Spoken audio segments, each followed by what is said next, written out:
Unshelling Medicine Podcast. Healthcare in the language we understand.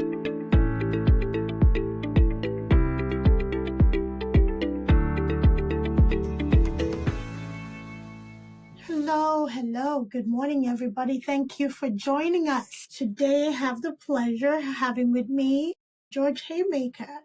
Hi, George. How are you? Hey, good morning. Great to be here again. Nice to see you. Thank you for being here.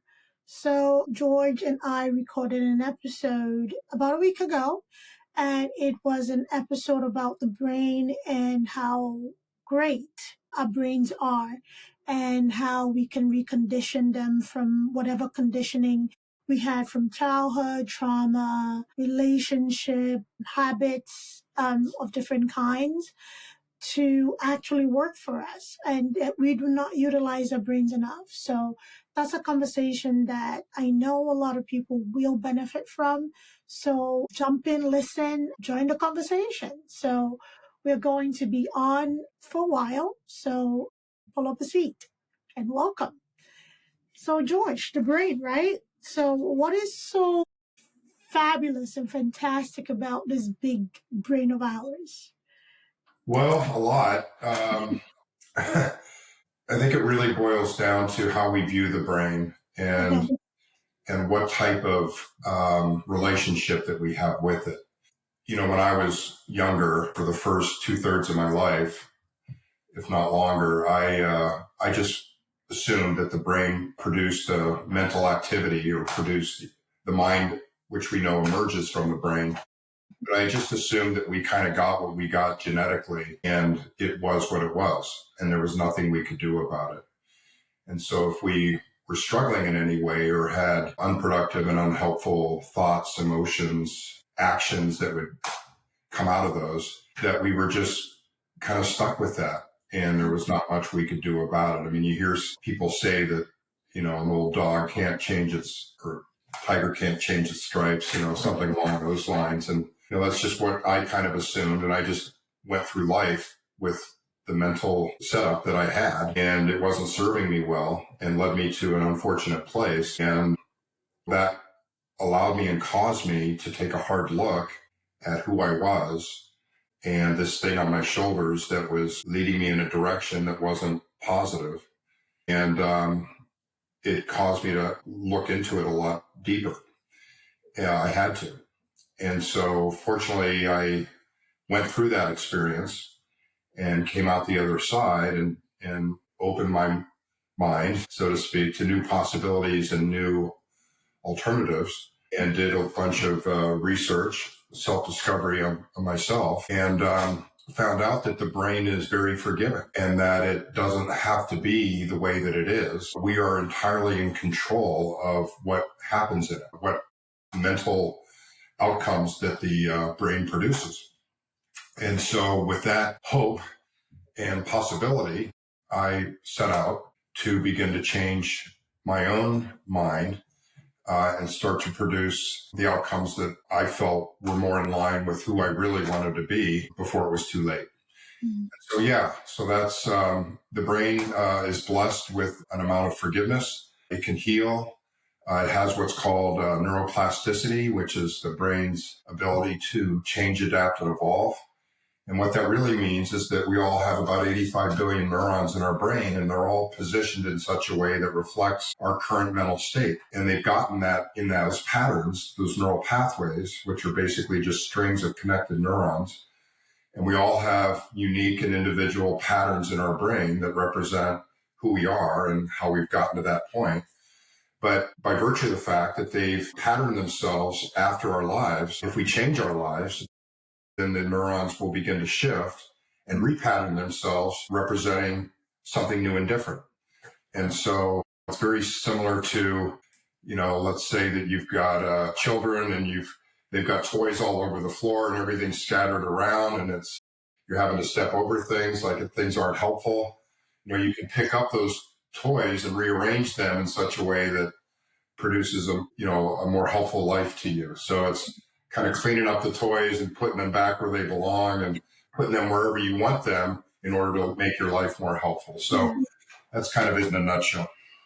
So I want to go back to the tiger stripes, teaching old dogs new tricks and all of that stuff. These are things that people kind of like say to themselves to kind of like, I've lived my life. There's no way I can change at this point. And we find that a lot with addictive behaviors, whether it's something like cigarettes or alcohol or, hard drugs of any kind. People often kind of like have this is my lot kind of a mindset. I mean, I've survived all these years. If it's going to kill me, let it kill me. But some people do not mean that. I'm saying that from a perspective, a healthcare perspective, where some people actually want to change, but they feel like other people have given up on them. And this is their way of giving up on themselves too, especially with age. Can you talk about your experience and when you made this decision? And, just for anybody listening who may feel I'm too old for anything to work on me, my brain is already decided how this life is going to end for me. Yeah, happy to. So that difficult experience I was referencing was a significant and severe addiction that I had to pain pills and alcohol. And I hit bottom at the age of 52. So that's well into my life. And so I had lived a lot of years with that behavior. And it developed really strong patterns related to it in my brain. And it really boils down to scientifically, there's no reason why anyone can't change if they're so inclined, if they're properly motivated and committed, because there is no age limit on the ability for neuroplasticity to take effect and to work, because it's actually happening in everyone's brain every day, no matter whether we know it or not. And so it's really just a matter of, do we want to direct that change or not? And so really what I feel this reticence or hesitance around change is about is the brain. Its number one job is to predict the world. Its job is to scan the environment looking for threats and run our bodily systems, run all of our organs. It's like the engine, and to keep us safe and in survival mode so that we can have babies, procreate the species, and the human species will continue. Okay, that's evolution. And that's really its number one job. So when we talk about what does safe and in survival mean, it means keeping you alive. And so the brain basically looks at all of your past experiences and has stored those and knows that with everything that you've ever done in your life, even if it's unhelpful like addiction, that you're still alive and you're still relatively safe. Okay. It doesn't care so much that you're not happy or that you're in distress from addiction. It knows that you're still alive. Now, this idea of change, which involves something, completely different than what the brain already knows because you haven't gone there yet. Remember, the brain is looking back on your past, not envisioning the future, because it can't. It needs you to help it do that. And so it's simply looking at these past experiences saying, with everything you've ever done in your life, I know that I've kept you safe. And so this is what's familiar. This is what is predictable for me. And so I want to keep you here because I know what it is. And so when we start thinking about change, it just seems overwhelming and like we can't do it because we've developed these long patterns of this behavior.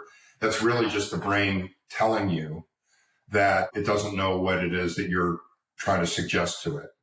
And it prefers to keep here where it is in the present than it does to move to something different. Now, the brain will do that. It will move, but you have to lead the way. It's like the horse or the carriage, right? Mm-hmm. You're the horse. You have to take the brain, which is the carriage, and pull it in order for it to go there and change and go through neuroplasticity and reinvent itself in a new and different way. So that's really the thing is, what is it going to take us to change? Because scientifically we can. And it's really about us having to reach deep and summon the motivation and commitment and willingness and awareness that, this can't go on. Otherwise we will die in a state that we're not happy with. And if that's what we choose, then that's what we choose. but there is no scientific reason that we can't move and shift. Great. So thank you for that answer. So in your case, you were successful in running your business as an entrepreneur, right? When it comes to running a business, there's a lot of change and flexibility and all those extra things that you have to do, the behind the curtain things that everybody doesn't get to see. And the focus is you do behind the curtain things so your customers can be happy and, your business can be successful. Was it a compartmentalizing thing for you where your personal life, when it came to addiction, was very much static? However, your brain, when it came to the business, was more moldable and flexible. So how was that dichotomy? How was that split? Because, it kind of like, it doesn't make sense. You're a successful businessman. You're successful in what you do as a business. Like, you're willing to take in things and change according to what the industry is doing. But when it came to your life, you're kind of like stuck in that regard, doing the same thing that was detrimental to you. Yeah, good question. So, just because we have a thinking brain that can work well, a prefrontal cortex that's making decisions, evaluating things, building strategies, and so on, and is doing it relatively effectively, that doesn't mean the rest of our brain is functioning in a healthy way or a way that serves us best. Absolutely. And so, there's a lot of other regions of the brain other than the executive function thinking brain that are involved in our mental lives, right? There's emotions, for example. And there's other thoughts that have happened prior to us being entrepreneurs that are mixed up with emotions that maybe weren't helpful, like maybe ones that came from childhood that related to us having to feel safe and surviving early in life that have patterned themselves in our brain that we have now carried forward with us into adulthood. And so we're managing our businesses because, we're smart people and like we can figure things out, but we still have brought the rest of our lives with us. Okay. Those didn't just go away. And so it's almost like different versions of ourselves, of our identity living within us at the same time. And we're having to deal with all of them are surfacing at various times. Okay.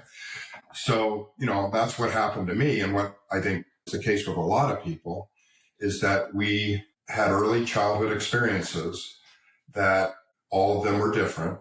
Some of them were uncomfortable. And maybe we were raised in environments that to whatever degree may have been dysfunctional or just caused circumstances that allowed us to feel not safe.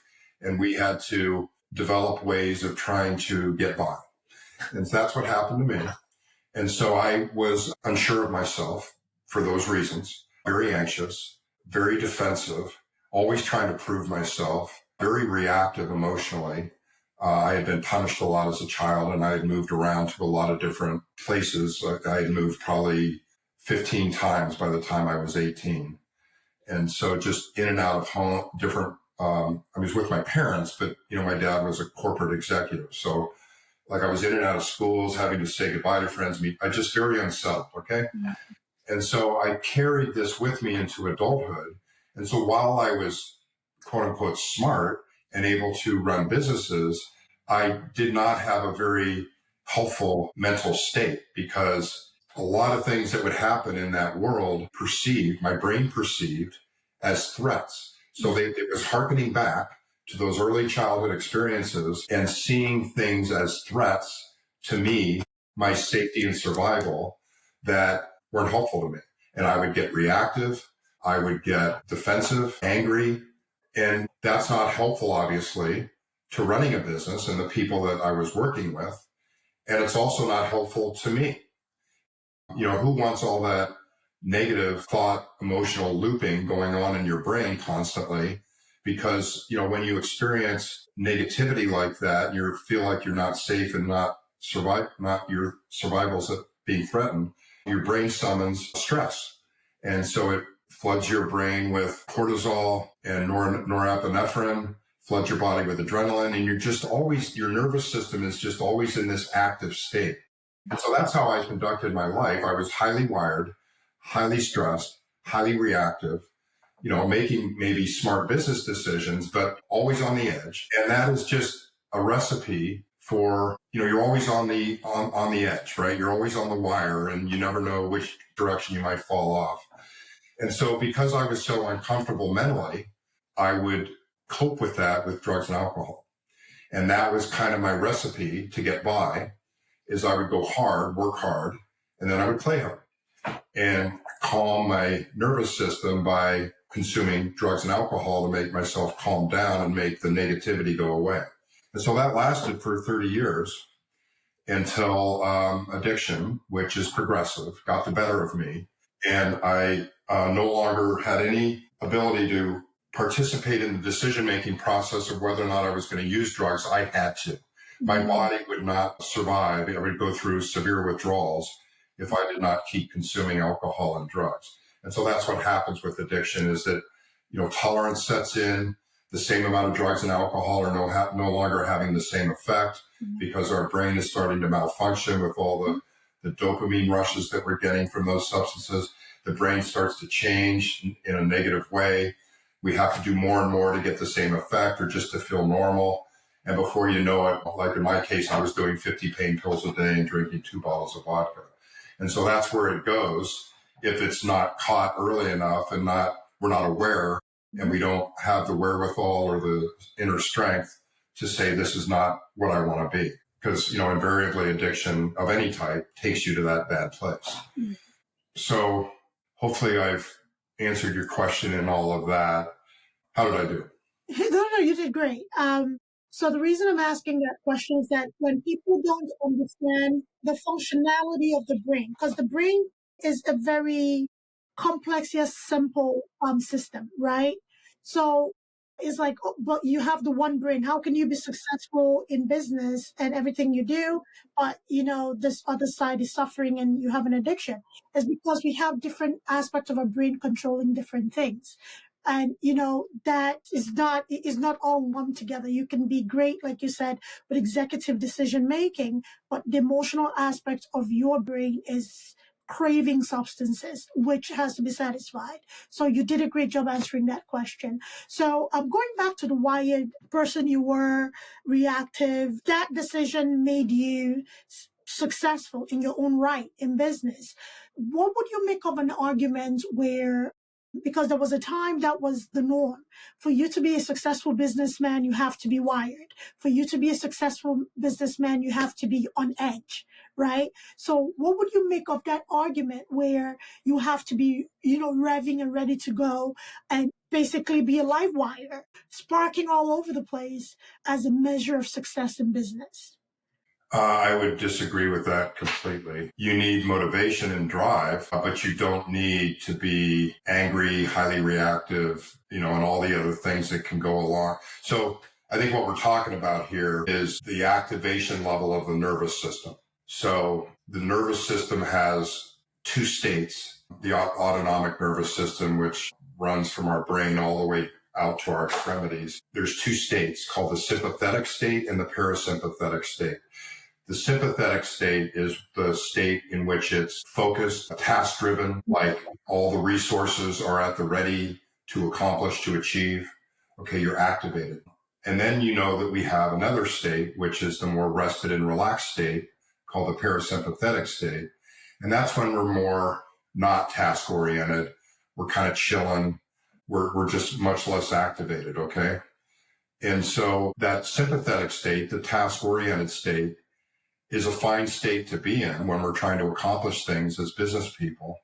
But we need to learn how to regulate our nervous system, because you can't be in the activated state constantly, because it's like turning on your car and leaving it in park and pressing the accelerator and revving the engine and sitting out there for 24 hours a day doing that. Okay. So just think about how you need to sleep. Well, your brain needs to recover too. And that's part of this relationship that I'm talking about, is we need to start looking at our brains as our partners in crime, and that, it needs things too.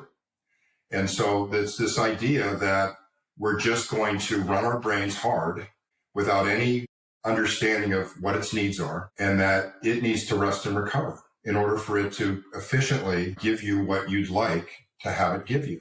We spend time combing our hair, brushing our teeth, putting cream on, going to the gym for our bodies. Like we spend all this time with the outer versions of ourselves, but are we spending the same amount of time caring for our brains? We should be caring for our brains the same way that we care for our children. Nothing is going to happen in your life without your brain. It is the engine. It is the ground zero of everything that you will do and who you are. And so the brain has needs.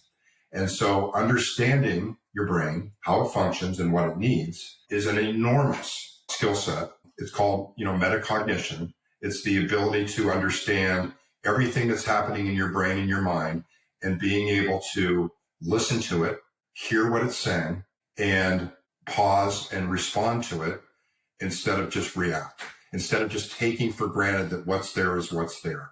What's there doesn't have to be there. It can be anything that you want. But if you're not caring for it, you're not going to get the outcomes that you want. So this nervous system idea, I'll give you an example. So as an entrepreneur, I know that we all think like when we multitask, it's like we're getting more done, right? Incorrectamundo, because the brain only has the ability to focus on one task at a time. It's limited that way. So if you ever notice when you multitask, you are jumping from one thing to another. And when you've jumped to the other, you've left the other thing behind. So you may have 5 balls in the air, but your hands are only on one ball at a time. Okay. And so the problem with that is that every time you switch, your brain is like a mental resource tank. It's like a gas tank, and it only has so much gas in it in a day. And so when you start switching between tasks, you are burning that fuel twice as fast as you otherwise would have if you just stayed focused on the one task. So part of what I recommend to people is that they practice how to pay attention. That is a skill. You can train your brain to focus and pay attention, and you can have it train it to come out of multitasking. The reason we multitask is because there's little short amounts of dopamine hits, pleasure chemicals, that we get when we jump around to different tasks. It almost feels to the brain like we're accomplishing more. And so it gets like little pleasure spikes. But that's not accurate. You're burning twice as many resources, and you're actually prone to making more mistakes that way. So we can train it by mindfulness practice, for example, to focus. Like we could wake up every morning and focus on something for 10 minutes. We could meditate and train the brain to focus in. And as thoughts come in, we simply let them pass by and we stay focused on the one thing. By doing that, you're training your brain for the day to stay focused. When you find yourself multitasking, you can pull yourself out of it and get back to focus. Before you know it, if you trained yourself that way, you would stop multitasking because you knew that it wasn't helpful for the brain and it wasn't helpful for your business life. And when you do focus on a task, you should only go in 90-minute stints, because what happens at the end of 90 minutes is your brain has about a 90-minute window of focus. And then what happens is you start to go through diminishing returns, and you can feel this in yourself, right? These are the signals your brain is giving you that we don't listen to. You start to get fatigued. You start to get a little ornery. You feel like you're getting befuddled maybe a little bit. And even if it's only so slight, and then what's happening is your productivity curve is starting to go down the other side. So all you need to do at the end of 90 minutes is get up, go outside, get a little sun, shut your brain off for 3 to 5 minutes, close your eyes, just relax. And what this does is it'll allow your nervous system to cool down. So come out of task mode, sympathetic mode, calm it down, reset everything in your brain, and then you can go back and do another 90-minute stint. So if you knew that, then you would start planning your day. And this is just one of like many brain hacks and tricks, tips and tricks that people, once they understand how their brains work, can employ so that they are managing their day precisely to get the maximum efficiency out of their brains, diminish the amount of resources being spent for every task so that everything's efficient, knowing how to regulate their nervous systems, and they would just start to manage their lives in accordance with how their brain works. The same thing goes with how they sleep, how they eat, the things they eat, when they eat, how much they eat, what they do when they wake up, exercise, what type of exercise, how long, what time of the day. All of these things are critical in developing a strategy for maximum brain efficiency. Thank you for that, George. That was so good. And those brain breaks, you talked about taking care of your brain and doing things to care for your brain. So that was a great, great, great tip. And the next thing I'm going to ask you in the next question, just to let people know where to go find things. So you talked about the entrepreneur that has multiple balls in the air, and at a given time, they only have their hands on one.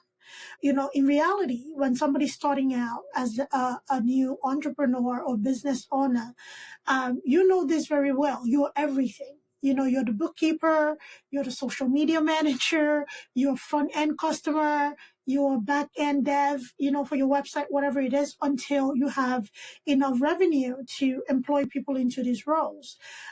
Somebody listening to you right now or listening to us have this conversation is like, how do I help that?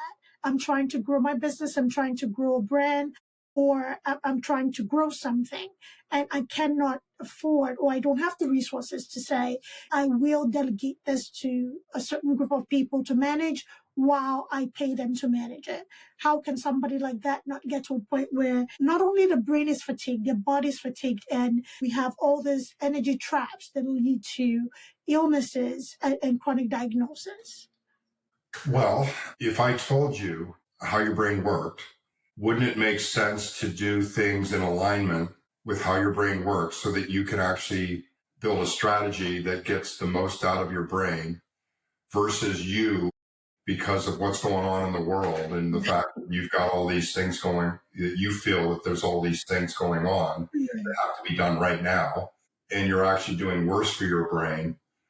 Don't you think that, being a smart person, because you have to be in order to create a business, don't you think then that you would pause and say, okay, it doesn't necessarily mean I have to work less necessarily. It might though, but I have to work smarter. I have to work in a way that my brain will maximize its efficiency. Because again, I'm going to burn my resources a lot faster if I don't, and I'm not going to be as effective, and I'm going to get more tired and more stressed out, and I'm probably going to make more mistakes. And really, if you conducted 2 days, one right after the next, and the first day you multitasked and, just had we're kind of going at things willy-nilly. And at the end of the day, if you really looked and see what you accomplished, and then the next day you did it more strategically, where you made a priority list about the things you absolutely had to get done in order that they had to get done. And then you tackled the ones that were most thought-provoking and required the most mental acuity. You did those first in the morning when your tank was the most full. And then you started to layer in other things after that required less intelligence, so to speak, more busy work. And you kind of structured your day that way. And you just did these little 3 to 5 minute breaks, and you ate correctly. And you're just constantly conscious of how to serve your brain so that it was serving you. And you're just more strategic about it. I guarantee you, I know it may sound antithetical to people, but you would get more done the second day than you did the first day. It doesn't feel that way because you just don't have as many balls in the air. You're paying focused attention on one thing at a time, getting them done, moving on to the next, giving your brain the breaks it needs. And during those times that you are focusing, you're actually more productive in those spans of time, those windows of time, than you are when you're multitasking. So if we feel that we are smarter than our science and smarter than the brains, and that we're just going to tell it what to do, even though it goes directly against the science, how smart is that? Right. And so why wouldn't we listen to what's true, what has been proven in science, and conduct our life that way? And then what will happen is we'll start to train ourselves that way. And we'll start to see the results, and we'll start to see the benefits. And our brain then, because it's new, it might resist it at first, but because we know it's true, and science has told us that it is, the more that we do anything, the better we get at it, the more the brain likes it, especially when it's effective and rewarding. Like So then what happens is we have our acts together, we're more productive, our brain isn't as fried. And so then what the brain says is, I didn't know what this was going to be like. It's the same thing as trying to conquer addiction. I didn't know what this was going to be like, but you showed me. You stuck to your guns and you trained me how to stay focused, how to eat right, how to sleep right, how to take mini breaks, how to train my brain how to train me in the morning, before we ever started anything. You did all these things that were right for me. I didn't know it was going to be safe, but sure enough, you knew and you showed me. Now I like it. Now it's rewarding. Now I never want to go back to the way it was before. And that's kind of just a high level simplification of what transformation looks like, but it happens in anything that we want to shift from to, and it happens in little things and big things. The brain is all about training. It's all about repetition. And it's true when you think of like trying to learn something new, like a new language or a new instrument or a new business concept. It's like it's hard at the beginning. We have to think hard about it because we don't know it. It hasn't been committed to memory. It's new to the brain. The brain doesn't like new things. It likes what's the same and predictable and familiar. And so it's all those things are hard. The training the brain and developing our own mental outcomes the way that we want them is exactly the same as training it to speak a new language or play a new instrument or learning a new business concept. You are giving the brain new information. You're developing a skill. And so that's how we should look at this partnership with our brain, is it's a brand new skill that it's like playing golf. Like we're going to be horrible at the beginning, and then we're going to get better and better the more that we experience it, the more we learn how to do it, and the more that the brain finds it rewarding. Thank you, George. So we've been talking for a while, and I kind of want to wrap up with environment, the importance, the effect of environment on either brain training, addiction, or just general behavior. That, again, everything leads to the brain and mindset as well. So you talked about your experience in, the corporate world, the business world, and how, certain behaviors led you to success. However, they weren't healthy. So what would you make of maybe a CEO listening to us today? They work in a very high stress environment, and they do have their vices that, unfortunately will keep increasing. And for them, they may look at it as, it is helping them stay above the competition in a sense, right?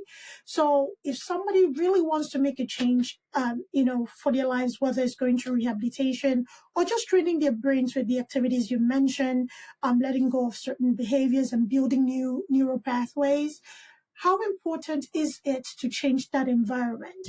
Is a change in the environment crucial, or can you make changes in the same environment? Same as an entrepreneur. Should you be in an environment that is not as supportive to your business growth and your personal growth, or can you make changes within that environment as well? Environment can be very important. When I was in my disease of addiction, for the most part, I was living in one part of the Bay Area. I moved to another part to get away from some of the environmental cues. So what happens in environment as part of these patterns that we develop that are unhealthy is there are certain cues. So certain things that trigger an addictive behavior, different sights, different sounds, different smells that we're familiar with. And those cues begin to trigger the pattern loop that leads us into the unhealthy behavior. And so you don't have to change the environment. Really what this boils down to is changing our reaction to the environment. But environment is a major part of triggering past experiences. So all of our experiences that we have at every moment of every day, what we see, hear, smell, taste is a major ingredient of those experiences. And so when we remember something, it gets what we see and all that sensory information gets encoded as part of the past experience. And so if we're in the same environment, a lot of times something will cue and trigger those past experiences to come back to us, and we relive them over and over again as part of these patterns. And it's based on that environment. So changing environments or tweaking it in such a way so that maybe the cues that were triggering unhealthiness and these patterns that were not serving us well, looking at what those are and absolving the environment of those can be an important step. But at the end of the day, when these cues and triggers appear, we have to intervene and intercept when the past experiences begin to come forward and we're presented with a choice of whether to relive those again and again and again. We have to train our brain to pause and develop a new experience, a new pattern that we would prefer to happen. And that's really what metacognition is, and this ability to control the mind is things are going to come forward to us, present themselves based on what's happened in the past, but we don't have to keep engaging in them. And so it's at those moments that it's a little more complicated than this, because what I try to do is develop new identities with people. Like, if they are a certain way now, how would they like to be in the future?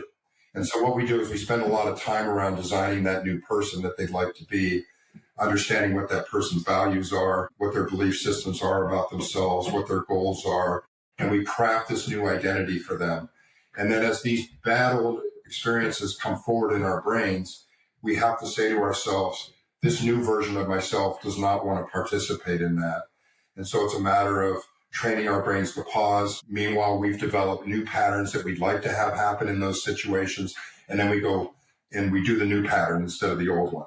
And so little by little, we're introducing new memories to the brain, and then those start to replace the old memories. And then we have a whole new repertoire in our brain, a whole new set of records, memory records that start getting pulled forward that are more helpful.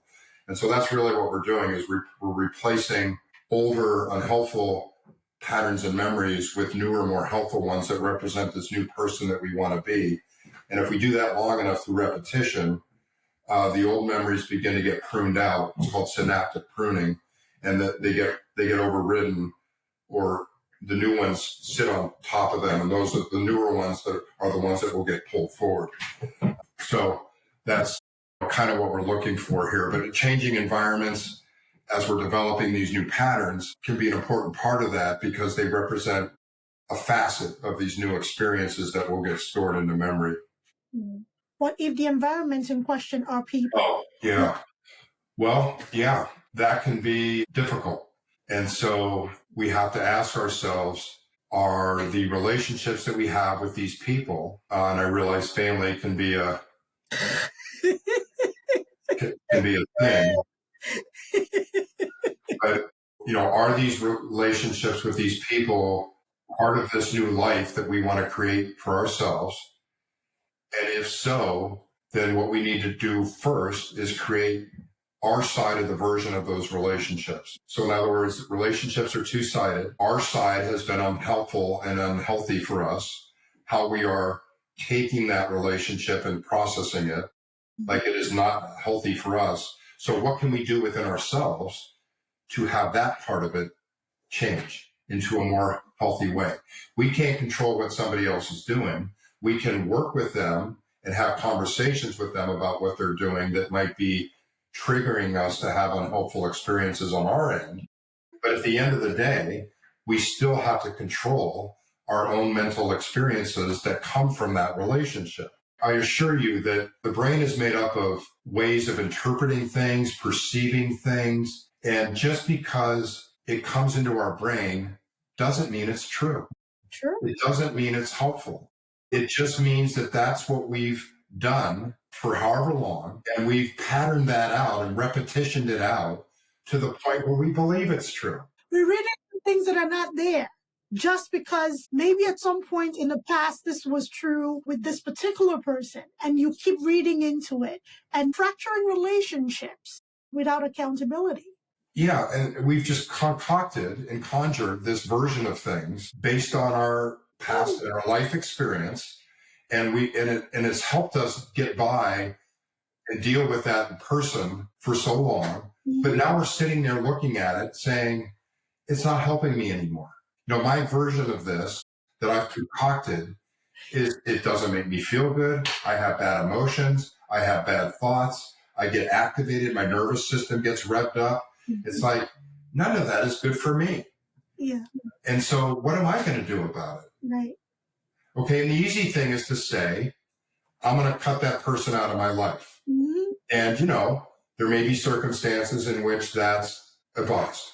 I don't know what those might be, circumstances of abuse and, where, we're physically threatened. But there's other versions that are vestiges in our mind that don't have to stay stuck the way that they are. And we can reconstruct them in more helpful ways, I assure you. And it just has to be tied to a new identity of ourselves, the way that we want to feel, think, and behave. And once we start recognizing that person that we want to be and start being that person, then we start to have different mental outcomes. Yeah. And if we rehearse that long enough, then it's no longer a rehearsal. It's actually who we are. And that old way that we used to think, the negative way, begins to get left behind. I assure you that that is how it works, scientifically proven, guaranteed to work. It's just you have to commit yourself to that process. Absolutely. You're so right about that. And it's okay to step away to kind of build yourself. Not every relationship is healthy. And if you're in a place where you have created new thought patterns where you see yourself, the person you want to be, and you have a person or group of people who are not supportive of that journey on your growth, it's okay to step away. Whether it's permanent or it's temporary, that is for you to decide. It's your body, you know how this makes you feel. Step away, cut things off, and either work on yourself or work on whatever you need to work on, or be in a space where if you decide to restart or reopen that bridge, it is on your terms. And if not everybody would agree with you, and that's okay. And that is okay. I think we feel loneliness and continue bad patterns as opposed to being open to the prospect of new, enlightening, uplifting, and edifying, in a sense, new patterns and new relationships, right? You'll be surprised what relationships are waiting out there for you. There's this common thing in business that if you want to fail in business, do business with your family, right? Expect your family to support you or support your business. And, that is a very true thing. You'll find seemingly strangers that actually care about you even more than certain people maybe you had an expectation of. Just decide what works for you. Decide what relationships you want to keep close. Not everybody's a friend. It's okay to have acquaintances, right? I don't use that word very loosely. I don't use friendship loosely. I have plenty of acquaintances, very few friends.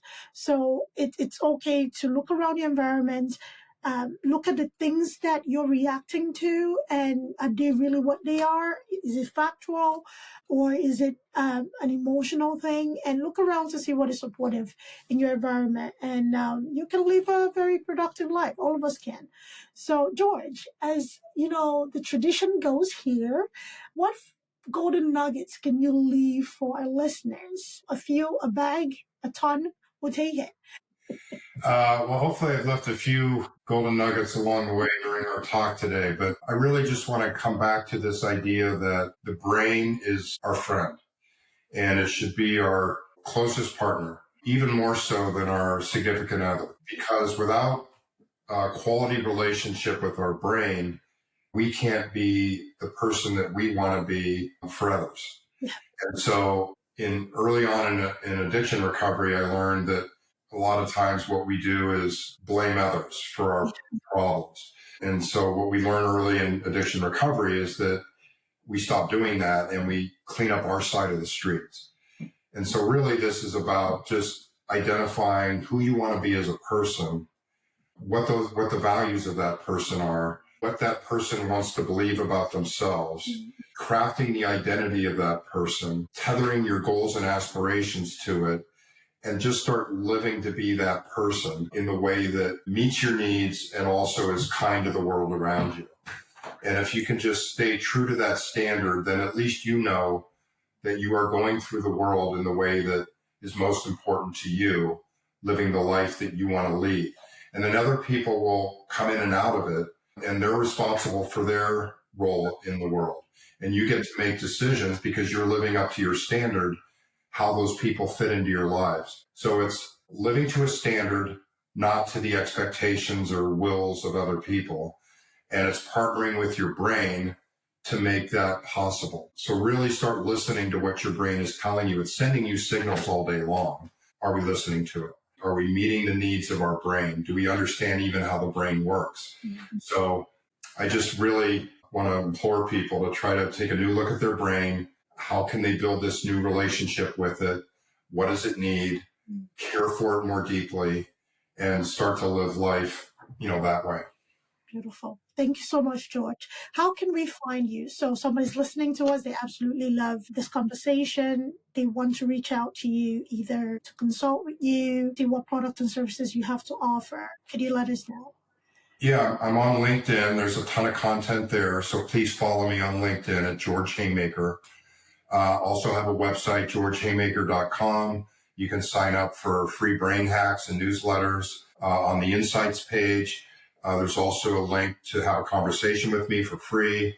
If you'd like to dig into this deeper and talk about your specific life and how brain education and coaching might work for you and help you. A lot of times people just need someone to show them the way, give them the education, work with them on a one-on-one basis to go down this path. And that's what I do. I work with people on a one-on-one basis. I also work with organizations and companies to help leaders understand how the brains work, because they should be managing their employees' brains and making the culture most conducive to getting the best out of people. You can't do that if you don't understand how their brains work. So there's a link on my website for a free discovery call, and we can talk about any and all those things. Beautiful. Thank you, everybody, for listening. Thank you, George, for being here. Please check George out, LinkedIn, georgehaymaker.com. And the resources are there. Reach out. Free call, free discovery, free interaction. Look to see if there's anything is useful for you. We are all nature's creatures. We are supposed to grow. Was not supposed to be static. If we can grow chronologically, we can grow internally too. So take advantage of it. Reach out to George. And thank you for being here with us. I don't like to use the word hope a lot because it's kind of passive, but I do hope you got something from this conversation. Have a great day, everybody. Thank you. Thank you, George. Oh, you're welcome. Thanks for having me. Thank you for being here. I'm grateful. Bye-bye.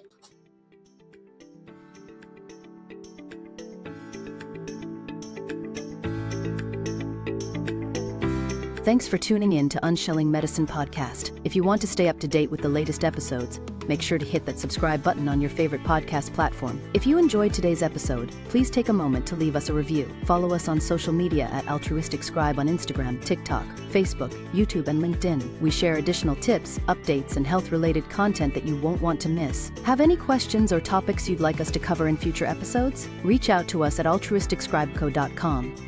We're always eager to hear from our listeners and tackle the health topics that matter most to you. Until next time, stay healthy and take care.